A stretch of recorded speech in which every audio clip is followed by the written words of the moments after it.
Monsieur Zver, vous avez la parole pour commencer ce débat.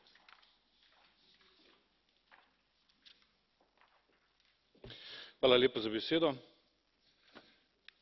Spoštovana predsedujoča, dragi kolegi poslanci, spoštovana komisarka Thyssen.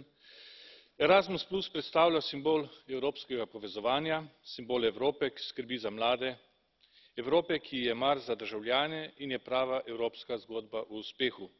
Od leta 1987 je v programu sodelovalo več kot 9 milijonov študentov, učencev, vajencev, učiteljev, mladinskih delavcev, odraslih in športnikov.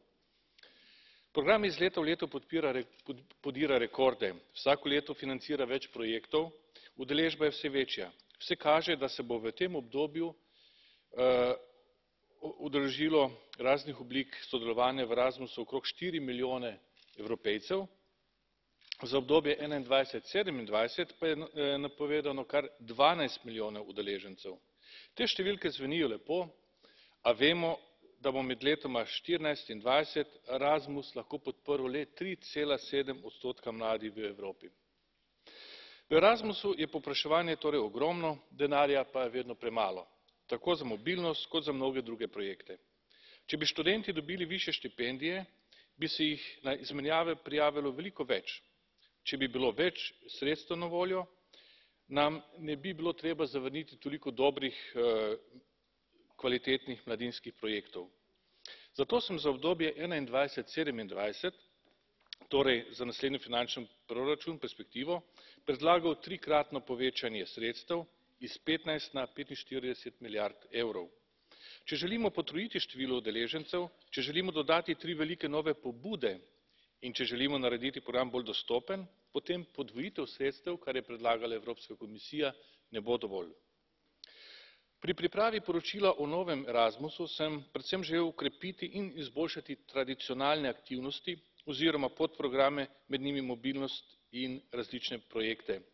Obenem pa sem želel zavarovati 3 velike nove pobude, to je pobuda Odkrij Evropsko unijo, mrežo evropskih univerz in centre poklicne odličnosti, ki bodo del programa po letu 2021. V primerjavi s predlogom komisije smo v parlamentu predlagali precejšnje povečanje sredstev za poklicno izobraževanje, šole, šport in odrasle. Naj naštejem še nekaj novosti, ki smo jih v parlamentu podprli in nadgradili.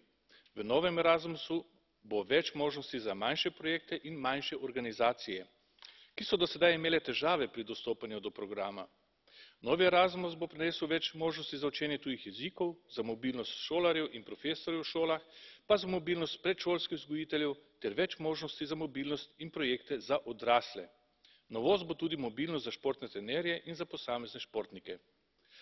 Kot je razvidno iz poročila, je bila ena od mojih glavnih prioritet, da program v naslednjem ciklu postane bolj enostaven za uporabnike ter vključujoč, dostopen in pravičen za vse skupine mladih in starejših, ne glede na ekonomsko situacijo in druge okoliščine, na primer invalidnost. Za tiste, ki imajo težave pri dostopanju do programa, ljudi z manj priložnostmi, smo predlagali vrsto specifičnih ukrepov, na eni strani boljše informiranje, na drugi strani pa finančno podporo, če je to potrebno. V poročilu smo bolj poudarili pomen evropske dodane vrednosti, kar pa seveda ne pomeni, da morajo biti vse aktivnosti nadnacionalne. Zahtevali smo tudi večjo vlogo parlamenta, da ne bo le Evropska komisija določala in odločala o vsakoletnih prioritetah. Novi Erasmus bo poleg finančne mobilnosti omogočil tudi virtualno in mešano sodelovanje, kar seveda podpiramo. Obenem pa želimo transparentnost, da se vodi ločene evidence za fizično, torej realno mobilnost in virtualne mobilnostne aktivnosti. Ne želimo namreč, da bi se napihovalo številke s tem, koliko ljudi v Evropi je mobilnih, ko bi mnogi v resnici sedeli doma za računalnikom. Ob koncu naj se iskreno zahvalim poročevalcem v senci za konstruktivno sodelovanje. Naša pogajanja niso bila lahka, a je končni rezultat zato toliko boljši. Hvala lepa. Merci. Madame Thyssen, vous avez la parole au nom de la Commission sur ce dossier également. Madam President, dear rapporteur, shadow rapporteurs, honourable members, I am pleased to join you today for this debate on the future Erasmus programme.